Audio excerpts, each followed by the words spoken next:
Salut tout le monde et bienvenue pour un nouvel épisode sur MM Reptile. Alors aujourd'hui on est revenu voir Guillaume. On est revenu te faire chier un petit peu. Ah tu me saoules. Ouais je sais mais t'as pas fini. Ouais. Ah il y a des boulets comme ça.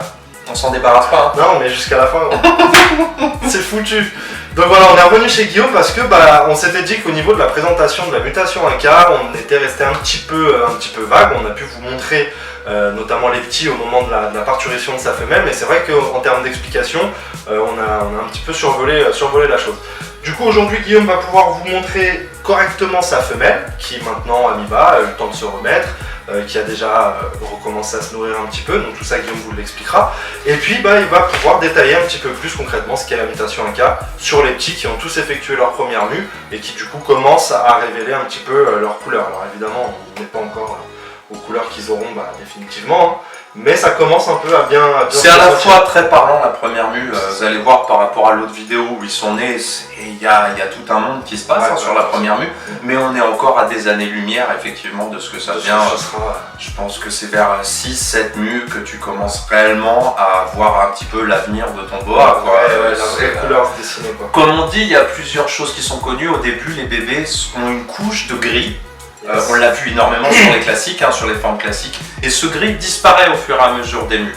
Donc ce gris forcément va transformer les couleurs, il faut compter. C'est comme un filtre. Voilà, exactement, c'est comme un filtre, voilà, c'est comme en photo si tu mettais un sépia, un machin, un truc, voilà.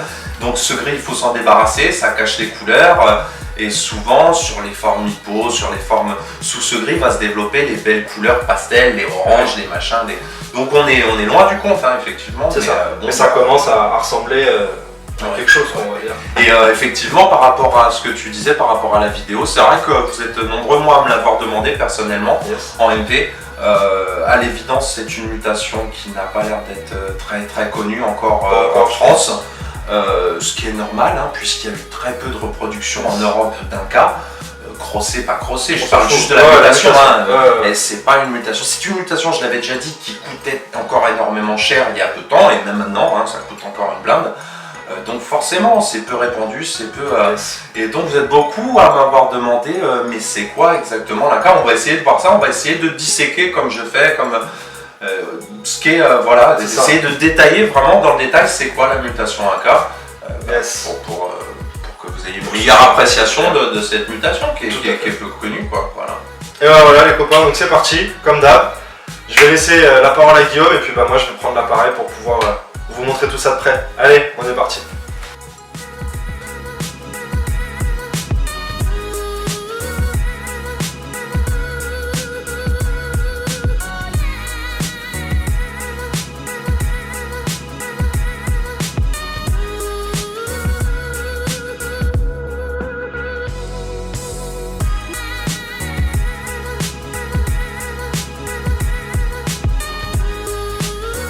Donc voilà deux boas du Nicaragua.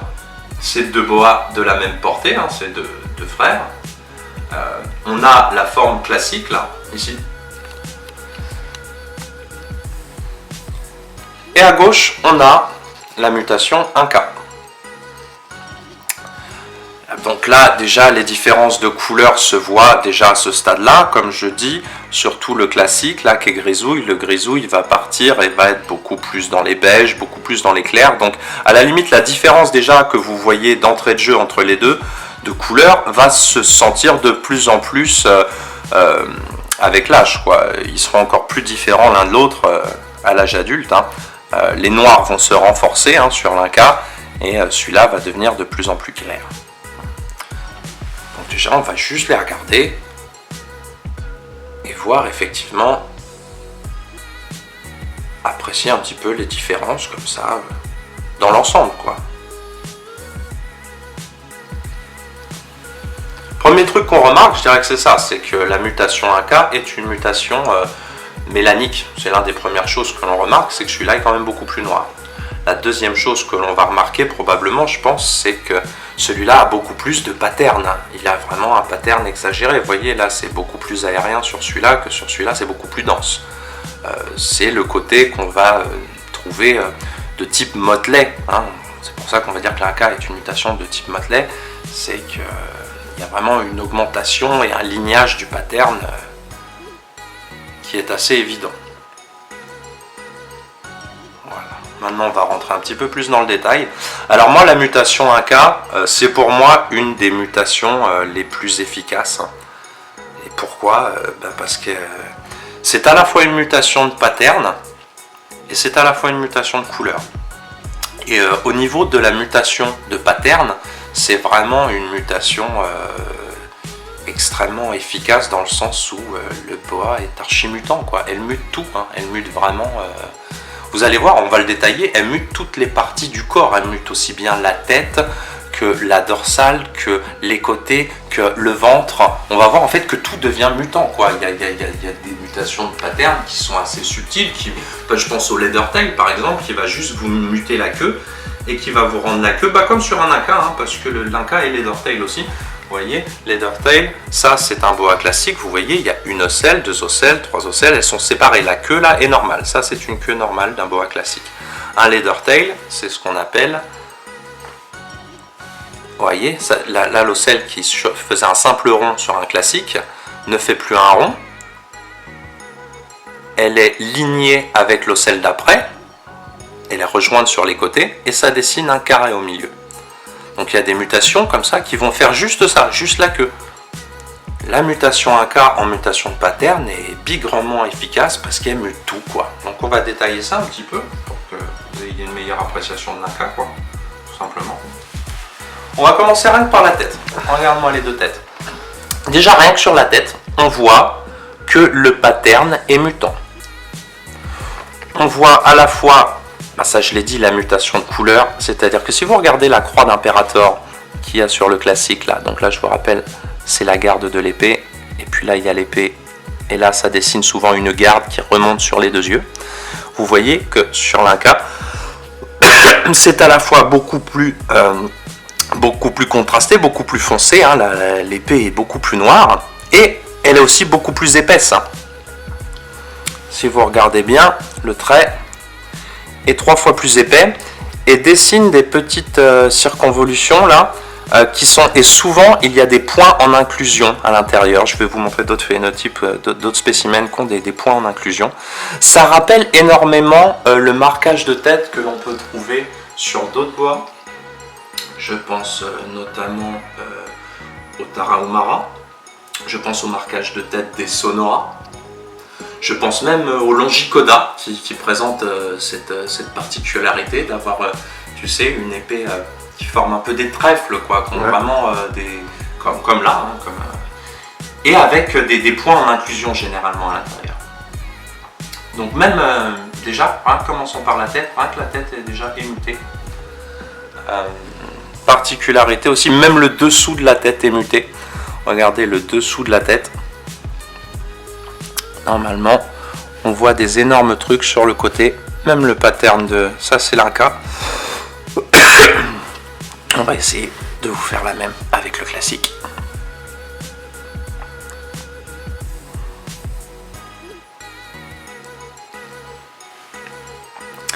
Après, eh bien, on va rentrer sur le motelet.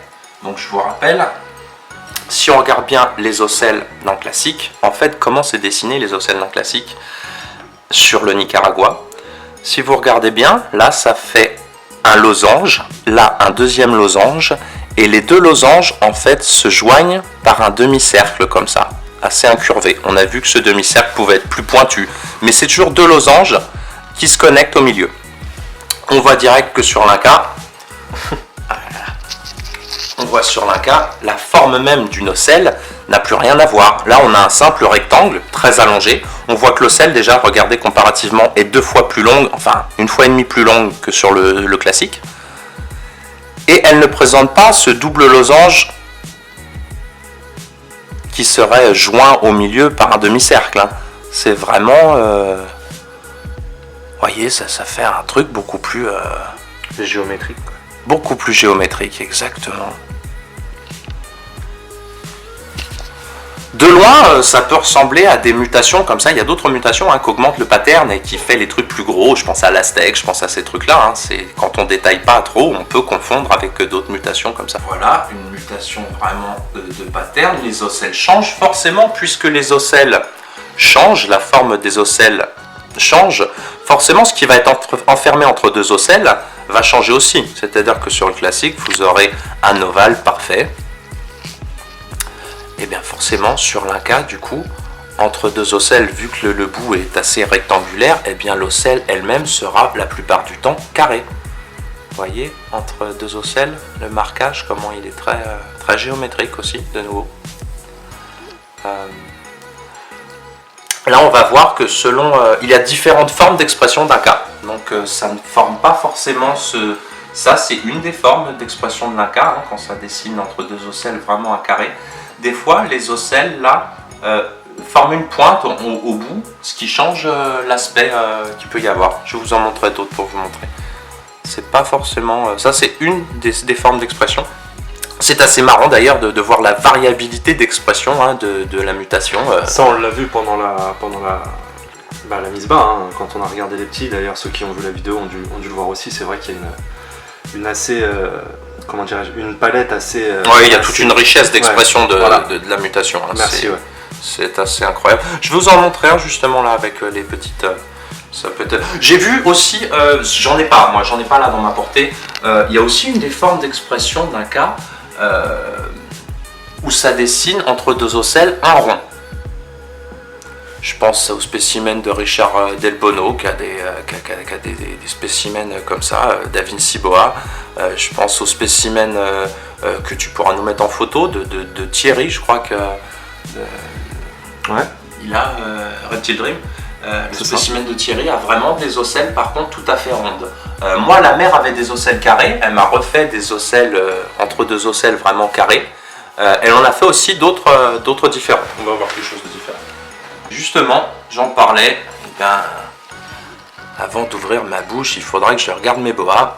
Celui-là a plutôt, vous voyez, justement les ocelles rondes. Hein. En fait, j'en ai un. Bon, au début, en fait, si on regarde le début, si on regarde... Attends, j'ai trop de boas là. Si on regarde le début du pattern, il est exactement comme je vous expliquais, avec des pointes, tu vois, là ça forme des pointes, ce qui fait que du coup, tu as vu l'ocelle comme elle est mignonne, elle se met à être cintrée là, sur les deux côtés, ça fait vraiment, tu vois, quelque chose de différent quoi. Mais au fur et à mesure que ça va, plus on va sur le boa et plus on obtient des ocelles pratiquement rondes, pratiquement ovales. Hein.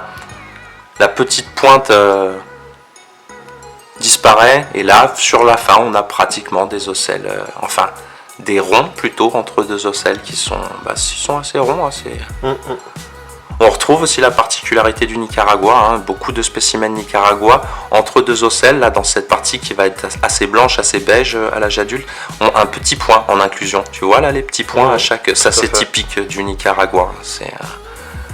Ça le fait sur quelques autres spécimens, des fois de quelques autres localités, mais déjà quand vous voyez ça, ça peut vous indiquer au minimum une influence Nicaragua dans le boa. Ça peut être un cross hein, qui présente ça, hein, mais bon, ça peut être déjà... Voilà. Je vais essayer de vous trouver un spécimen vraiment qui garde les ocelles là, avec une petite pointe partout. Donc voilà, c'est exactement... cela dont je parlais. Ça dessine un peu comme un osselet, tu sais, quand on était gamin, on jouait avec les jeux d'osselets là. T'as vu comment ça rentre un peu, ça fait un peu comme un onos quoi, hein. Ça fait comme les osselets que tu te mets entre les doigts là. T'as vu? Ça c'est une des formes d'expression typiques et c'est parce qu'en fait on regarde, tu vois, si tu regardes l'ocelle là, t'as vu là, il y a vraiment une pointe très clairement marquée hein, au bout de l'ocelle. Une petite vague là dans la première. Exactement. Regarde, ça je trouve ça assez parfait hein, parce que des coups ça dessine un espèce de je sais pas, de petit osselet, de petit papillon là au milieu qui est sympa. Voilà. Après je l'avais déjà dit, je vais reprendre un classique pour le montrer. Voilà. La forme classique d'un Nicaragua, on l'avait déjà expliqué sur l'épisode des Nicaragua classiques. Hein. Si je dis pas de conneries, le deuxième épisode de la série Boa. Je vous ai expliqué que sur le Nicaragua, c'est une marque vraiment du pattern. Vous voyez, ces petits ronds blancs en inclusion dans l'ocelle sont vraiment typiques de la localité. Vous voyez comme ça fait des ronds. Des fois, ça s'allonge un petit peu, ça fait plus des ovales, mais c'est relativement assez rond quand même. Hein. Et regardez sur l'Inca, en fait, ça là, ça correspond aux petits traits que vous voyez là. Ça s'est complètement allongé, ça s'est étiré et ça dessine des traits. Là, il n'est plus blanc de chez blanc, c'est dû à la mutation hypo. C'est parce que là, la mutation hypo, qui est une mutation de carotène, colorise cette partie-là de la bête en orange. Hein. Donc, vous inquiétez pas, s'il n'est pas blanc, ce n'est pas dû à l'Inca, là. Hein. S'il n'est pas blanc, hein, c'est parce que c'est dû à l'hypo. Hein. Il est hypo-Inca, celui-là. Mais concentrez-vous juste sur la forme du pattern. Voilà, il y a une grosse différence déjà de pattern entre ces petits ronds en inclusion, ces petits ovales et ce grand trait là. Ça n'a plus rien à voir. Ça n'a plus rien à voir. Donc là, on a vu le pattern dorsal. On va aller jusqu'au bout. Hein. On va refaire la queue, effectivement. Donc vous voyez que sur un spécimen classique, et celui-là il est complètement ligné, hein, il est complètement, chaque ocelle se touche, se connecte, il est totalement connecté. Vous remarquerez qu'un boa classique quand même quand il est totalement connecté, se déconnecte juste avant la queue. C'est normal puisque sur la queue, chaque ocelle est séparée. Donc il y a un moment où vous voyez ça se déconnecte, là. On voit que ça n'a pas fini de connecter. Ça c'est ce que j'appelle un pattern totalement connecté, hein. C'est pas un hybride des deux phénotypes, hein. C'est juste que vers la queue, c'est vrai que ça se déconnecte tout le temps. Voilà, et bien là, sur l'Inca, ça va vraiment rester connecté jusqu'au bout. Hein. Et pire que connecté, quoi, ça finit par aligner presque. Voilà, quoi, c'est terrible. Là, je pense qu'on voit la différence, hein, ça se passe d'explication. Hein. On voit aussi que ça se rapproche, tu vois, là, entre deux ocelles, tu as cette énorme partie qui finira blanche. Hein. Tu vois qu'elle est assez importante. Ça correspond sur l'Inca à ça, à cette toute petite inclusion de blanc. Hein. Ça, c'est la séparation entre deux ocelles qui est devenue minuscule. Hein. Regarde la différence de taille entre le classique là. On voit que ça n'a plus rien à voir. Et forcément, une autre chose que vous allez remarquer aussi, forcément, là, que vous avez remarqué de vous-même sur l'Inca, c'est le côté, comme je l'ai dit, c'est un motelet rouge. C'est-à-dire que regardez comment la queue rougeoie arrivait au bout par rapport à un classique. Et après celui-là est aussi hypo. Donc... Il est hypo. Alors ce qui va changer avec celui-là, en plus la souche d'hypo que j'ai utilisée est extrêmement orange. Vraiment ce spécimen, c'est exactement ce que je voulais faire quand j'ai reproduit. Je voulais obtenir un pastel hypo. La souche d'hypo que j'ai utilisée est très pastel et très orange. Donc là le rouge est déformé par l'orange de l'hypo. Le rouge se mélangeant à l'orange très abusif de cette souche. Là tu as une fusion entre l'orange et le rouge. C'est vrai que on va montrer peut-être des spécimens. Je vais te montrer un spécimen plus rouge où ça sera plus clair. Celui-là est aussi hypo, ceci dit, mais il n'a pas pris trop de la sélection très orange. Hein. Voilà. Là de nouveau, on voit.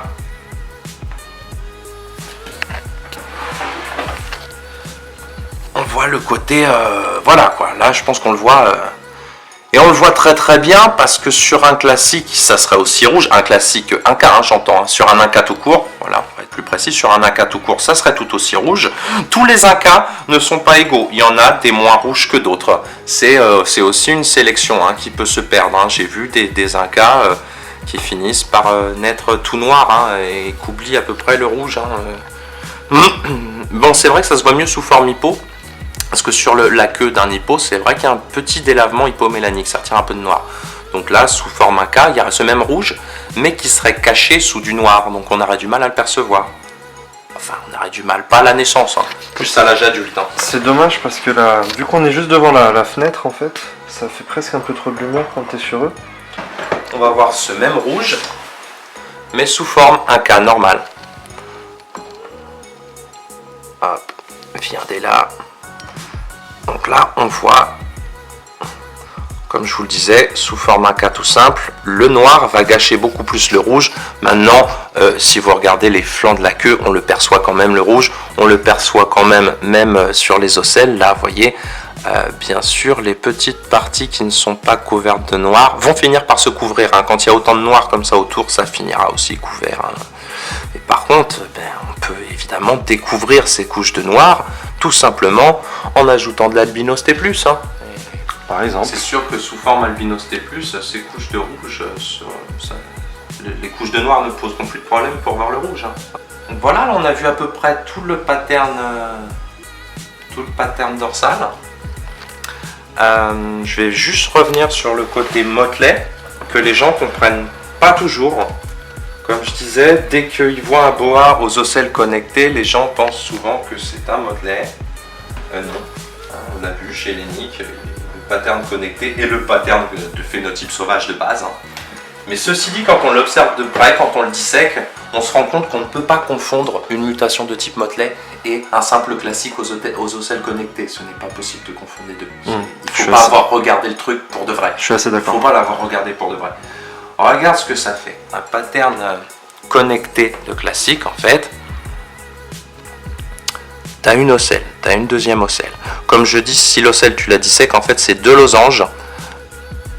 On va trouver des formes plus losangiques. Voilà, c'est deux losanges là, côte à côte, qui se joignent par un demi-trait.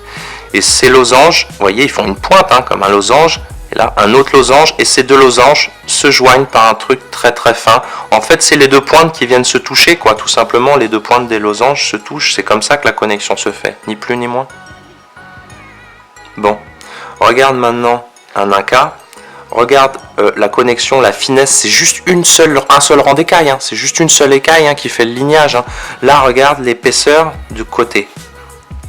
C'est joint, mais regarde, c'est joint par, je ne sais pas, 6-7 rangées d'écailles, quoi. C'est super épais en fait, quand vous regardez le côté là. On peut pas confondre les deux, quoi. C'est pas du tout la même chose. Entre une ocelle connectée et un truc un pattern de type Motley, il n'y a pas photo entre les deux, quoi. Voilà. Du coup, on va attaquer le flanc. Donc là, on va regarder un petit peu la mutation, comment elle agit sur le flanc du boa. Regardez cette forme classique, celle-là, là. On voit des losanges sur le flanc. Il faut vous rappeler qu'on avait appelé target en anglais. Des petits losanges bien séparés, bien séparés, bien marqués et bien en forme de losange. Qu'est-ce qui va se passer sur l'inca? La première, c'est assez difficile à voir hein, sur ce spécimen tellement il est muté. En fait, ça c'est un losange et ça c'en est un deuxième, ça c'en est un troisième. Vous voyez, en fait, ils se sont énormément rapprochés. Là, sur à peine cette distance-là, ça c'en est un, ça c'en est un autre et ça c'en est un autre. Chaque petite pointe. À chaque fois que tu vois un petit truc blanc, en fait, c'est le centre de la target. Regarde, c'est le petit point blanc que tu vois là au centre de la target. Donc là, tu as vu, il y en a un là et 10 bornes après, il y a un autre losange. Et ben là, sur cette même distance, tu en auras 5 ou 6 en fait. Et ils sont tellement proches, et il y a une ligne qui se crée. C'est comme si je dessinais une ligne là, tu vois, un énorme trait qui les joigne hein, en fait, hein, ça ligne hein, et ça se rapproche, ce qui fait que ça augmente le pattern. La façon dont ça se rapproche peut aussi être perçue autrement, c'est si tu regardes les petits triangles inversés. Regarde les triangles inversés là sur le flanc, ce qu'on appelle les triangles inversés, c'est ça, ces trucs très noirs. Regarde là, tu as un triangle, 10 bornes après tu en as un autre, 10 bornes après tu en as un autre, et 10 bornes après tu en as un autre. Regarde l'augmentation de pattern qui va se créer sur l'inca. Là, regarde, là c'est les triangles inversés, tu vois, là il y en a un. Je vais essayer de prendre l'autre doigt parce que là c'est chaud. Donc là tu en as 1, 2, 3, 4. T'as vu, ils sont collés. Ils dessinent une scie en fait, t'as vu? Et regardez, plus tu arrives vers le... T'as vu l'augmentation qu'il y a quand tu arrives vers le cou là? Là il y en a je sais pas combien, il y en a 10 en moins de 4 cm quoi. Donc là il y a une augmentation, un rapprochement des triangles inversés et qui se touchent tous les uns les autres, alors que sur la forme classique, tu vois, il y a une grande partie de ligne droite entre deux, tu vois. Tout à fait. Et là, ils vont tous se toucher. Donc une augmentation, une aberration de pattern. Ce qui fait qu'au final, si tu le regardes de loin, cette augmentation et cette dents de scie là, ça te fait comme un dessin de flamme en fait, parce que ça dessine la même en dessous, et ça te fait comme un dessin de flamme, et avec les losanges des flancs conlignés au milieu, qui souvent, tu as vu, suivent exactement le mouvement des triangles inversés. Mais des fois, ça se décale, et c'est joli aussi, parce que du coup, quand ça se décale... Ce qu'on disait tout à l'heure, quand ils sont en quinconce. Je vais te montrer quand il est en quinconce, eh bien ça enferme des petits triangles blancs du coup. T'as vu? Là, il s'est décalé, là ça enferme un petit truc. Je vais essayer de trouver un spécimen un spécimen de base. Donc voilà, le ligné du flanc, il se crée un ligné du flanc, hein, sur le flanc, s'il faut retenir, c'est ce qui se crée un ligné, assez similaire au motellet central, hein. Sur les motelets centrales, tu as à peu près un ligné assez similaire, Voilà. Sinon, il y a un dernier truc qu'on peut regarder sur ces deux spécimens, vraiment vite fait, qui va être évident, c'est la mutation de ventre, hein. Regarde, un ventre de classique. Tu te rappelles, on l'avait dit, il y a vraiment des points noirs en quinconce qui sont très très noirs, et après un mouchetis beaucoup moins noir. Tu as vu, le mouchetis de fond est beaucoup plus, c'est pas du tout la même densité de mélanine, hein. Donc vraiment le marquage de base, c'est le truc en quinconce. Et après, il y a des dessins d'un mouchetis qui a été foutu n'importe comment. Là, tu peux pas le définir, hein, ce pattern. Ça, c'est un classique. Maintenant, regarde comment ça va muter sur l'Inca.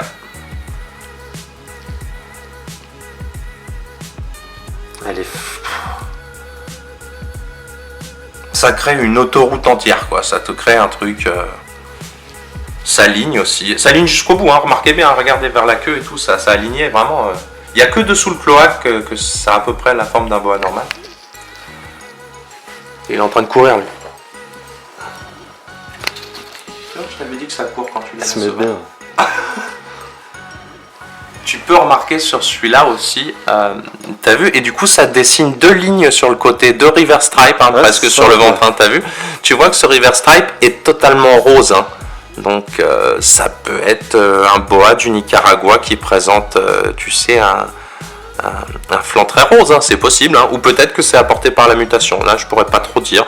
Bon, le rose me paraît normal, hein, ça peut être celui d'un Nick normal, en même temps c'est chiant vu que cette mutation apporte beaucoup de rouge, tu sais pas, ça défend un peu. Tu sais, voilà, j'ai pas assez de spécimens pour savoir si c'est dû à la mutation ou si c'est dû à la localité, quoi. Donc on a vu, en fait, au final, comme je le disais, mais tout est mutant. C'est assez subtil, hein, quand on le voit. On se dit pas, c'est un monstre de la nature. Hein, ça fait moins mutant qu'un albinos, quand même, au final, quand tu le regardes de base. Tu te dis, c'est peut-être, je sais pas. Ouais, carrément. Mais en même temps, quand tu le détailles, tu te rends compte que c'est mutant de partout. C'est vraiment une mutation qui est mutante partout. Tu sais quoi, j'ai remarqué que même les dessins des joues est muté. Ouais, tout à l'heure, je vais te montrer un où c'est évident. Regarde, si tu regardes bien, il faudrait que je prenne de ce côté-là. Regarde la différence de pattern des deux. Tu vois sous l'œil, là, le petit dessin là que ça enferme sur l'Inca et le classique. Ça lui crée un masque beaucoup plus complexe, hein, en fait, hein, sur l'Inca, hein, par rapport au classique. Et c'est très joli, hein, cette petite... très jolie.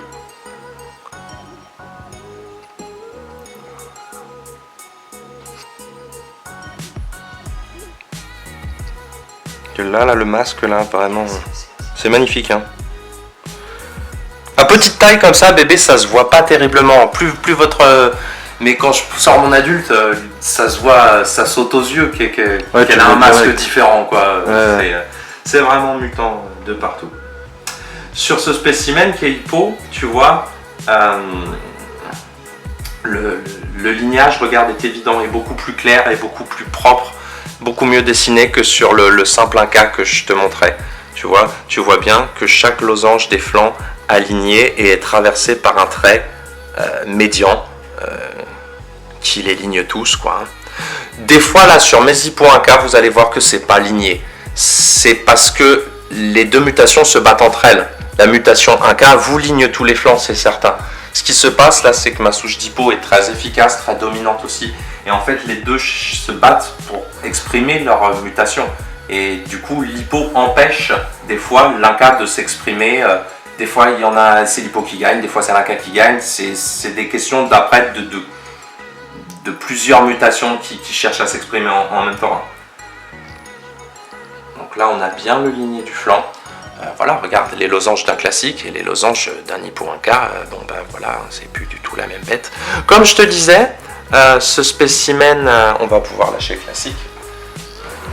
Comme je te disais, ce spécimen, il y a des spécimens d'Inca où vraiment, tu vois, par rapport au triangle inversé et tout, ça va vraiment se mettre. T'as vu là? T'as vu? Bim, bim, bim. Ça te dessine une petite route qui est le triangle, les losanges lignés mutés viennent s'inscrire à chaque fois dans une bosse, tu vois, bim, bim, bim. Mais des fois, regarde, tu vois, là, le losange vient joindre le triangle inversé. Et du coup, ça t'enferme, ça te crée un nouveau pattern, ça te crée ce pattern-là, là. Exactement. Exactement. Et ça, c'est très joli quand ça fait ça. J'aime les deux formes d'un cas, honnêtement.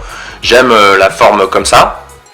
On verra quand je vais te sortir la mer sur pratiquement tout le flanc. Et comme ça, en fait, créer des inclusions, créer un nouveau pattern, là, comme ça, c'est aussi énorme quand c'est comme ça. J'aime beaucoup. J'aime les deux formes.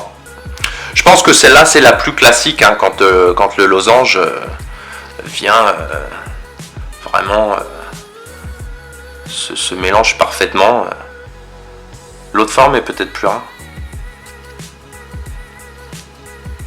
Tu vois, comme je te dis, les cas de codominance, c'est-à-dire que tu te rappelles l'un cas qu'on vient de voir, tout le ventre est complètement... Il y a un trait noir énorme quoi, sur toute la ventrale et là on retrouve, t'as vu, ça va beaucoup plus vers le classique en fait, hein, t'as vu, je suis là... Parce que voilà, les deux cherchent à s'exprimer en même temps, hein. L'hypo et l'inca cherchent à s'exprimer en même temps. Et du coup, il y en a forcément un moment qui gagne plus que l'autre, hein. Je vais te montrer une ventrale qui tire beaucoup plus vers l'inca. Voilà, sur celui-là, on voit vraiment un mix des deux, hein, quand même, hein. L'inca, t'as vu, il n'y avait pas cette partie du centre qui est toute rose et où le gris est parti, est due à l'hypo, hein.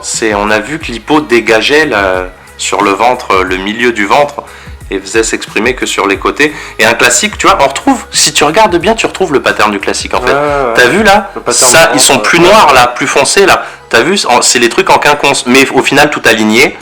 Là, on a vraiment une fusion entre le phénomène, entre le phénotype hypo et un cas. Il a des deux, celui-là, hein, sur le ventre. Hein. Bon, par contre, sur tous mes hypo 1K, vous voyez bien que vers la fin de la queue, ça retire tous les mouchetis. Hein. L'hypo a vraiment gagne sur cette partie et retire tout le mouchetis. Hein. Ça fait le même résultat, étonnamment, quand vous croisez de l'hypo avec du central motellet, ça fait exactement la même fin de queue. Ça fait la même chose. Hein. Comme quoi, c'est vraiment deux types de motelets assez... qui réagissent de manière similaire. C'est rigolo, quoi. C'est rigolo. Voilà. On voit encore sur celui-là, on voit bien le leather tail, hein, avec toute la ligne là, très épaisse, et puis les petites inclusions carrées. Et ben je crois qu'on a fait le tour, hein, t'as vu, hein. Ils sont vraiment mutants de partout. Sur les bébés que j'ai eus, et la mère ne le fait pas, t'as vu la garde de l'épée sur tous les spécimens. Normalement la garde s'arrête là. Elle s'est mise à ligner avec la première ocelle. La première ocelle se trouve là. Il y a un trait qui s'est créé pour ligner, et pas qu'un trait, un triple trait en fait. T'as vu, même sur les côtés là, c'est pim, pim. Sur les spécimens de Colette Sutherland, ça le faisait pas spécialement, tu vois. Comme quoi tu peux faire du vrai Nick pour un cas. Et selon les souches que tu utilises, selon... Il y a quelques petites nuances de phénotype qui apparaissent. Ouais, carrément. Sur les siens aussi, l'hypo était moins dominant. C'était plus, il s'exprimait plus en AK, tu vois. La mutation AK était moins perturbée par. Ça serait pas la première fois que sur une même mutation, avec des souches différentes, on obtient des résultats qui sont... Oui, non, mais de toute façon, voilà, hein, ça s'explique bien là. On en reviendra aussi à ce qu'on disait quand on parlait de sélection. C'est aussi plus ou moins le principe de sélection, quoi. Tu vois, quand je te parlais de la guéguerre qui se passe entre l'hypo et l'inca, et ben celui-là, tu vois, l'hypo a tellement gagné sur celle-là que regarde, les flancs ne sont pas alignés. On voit qu'il y a un début de quelque chose, c'est pas des losanges normaux. Un losange normal, si tu prends celui-là, serait 3 fois plus mince, 3 fois plus fin. Tu vois qu'il a commencé à s'élargir, il commence à aligner, des fois il ligne un petit peu, là regarde, tu vois, sur 3-4 ça ligne. Mais bon, il n'a pas vraiment réussi à aligner quand même. Il n'a pas réussi vraiment à... Et ça, c'est dû à l'hypo, hein, qui transforme l'inca. Hein. Par contre, on retrouve bien le pattern sur le dos. Ah oui, sur le dos, il n'y a aucun doute. Voilà, quoi, c'est un inca, mais voilà, il y a vraiment des problèmes de dominance entre les deux, hein. Chacun tentant de s'exprimer